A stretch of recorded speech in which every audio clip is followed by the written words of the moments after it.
Hello बच्चों, let's start this question. So this question says, who discovered the radioactivity? Who discovered radioactivity? Radioactivity को किसने discover किया था? तो देखिए बच्चों, इस क्वेश्चन का जो आपका की कॉन्सेप्ट है, इस क्वेश्चन का की कॉन्सेप्ट है आपका रेडियोएक्टिविटी इटसेल्फ।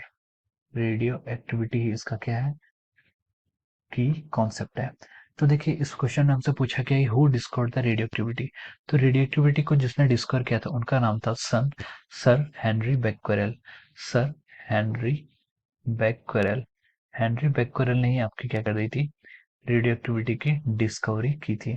तो हेनरी बेक्वेरेल ने क्या किया था, जब हमें 1896 में जब एक्सरे की डिस्कवरी की थी, एक्सरे की डिस्कवरी आपके रॉयंगटन ने की थी। रॉयंगटन ने जब आपकी एक्सरे की डिस्कवरी की थी, उसके कुछ टाइम बाद ही 1896 में ये डिस्कवरी हुई थी। 1896 में आपकी एक्सरे की डिस्कवरी करी थी रॉन्गटन ने। तो उसके कुछ टाइम बाद ही जब हेनरी बेक्वेरेल सर ने देखा कि जो कुछ यूरेनियम सॉल्ट है, यूरेनियम सॉल्ट पे भी लाइट का कुछ इफेक्ट पड़ रहा है, लाइट का कुछ इफेक्ट पड़ रहा है। तो उन्होंने देखा कि जो यूरेनियम सॉल्ट है वो क्या कर रहा है, वो कुछ रेडिएशन को क्या कर रहा है, एमिट कर रहा है। और वो रेडिएशन क्या है, कोई पेनिट्रेटिंग रेडिएशन है।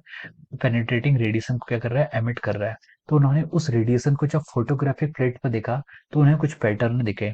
और उन्होंने फर्दर उस चीज को जब स्टडी किया, तो उन्होंने पाया कि ये क्या आपका एक्सरे रेडिएशन तो नहीं है, ये रेडिएशन आपका एक्सरे रेडिएशन तो नहीं है। तो वहीं से एक नई टर्म उन्होंने डिस्कवर की थी, जिसको हम बोलते हैं क्या, रेडियो एक्टिविटी। तो रेडियो एक्टिविटी क्या होता है, बेसिकली कोई सैंपल होता है, किसी भी सैंपल को अगर कोई सैंपल नेचुरली क्या करता है, डीके करता है और लाइटर एलिमेंट्स में क्या होता है, कन्वर्ट होता रहता है। तो इस फिनोमिना को हम क्या कहते हैं, radio activity. So radioactivity is discovered by our Sir Henry Becquerel, और in the honor of this Henry Becquerel, we name the unit of the radioactivity is Becquerel। उसकी रेडियोएक्टिविटी की जो यूनिट्स होती है उसको हम Becquerel कहते हैं, कैपिटल बी स्मॉल की से उसे डिनोट करते हैं। I hope you all understood this concept. Thank you so much.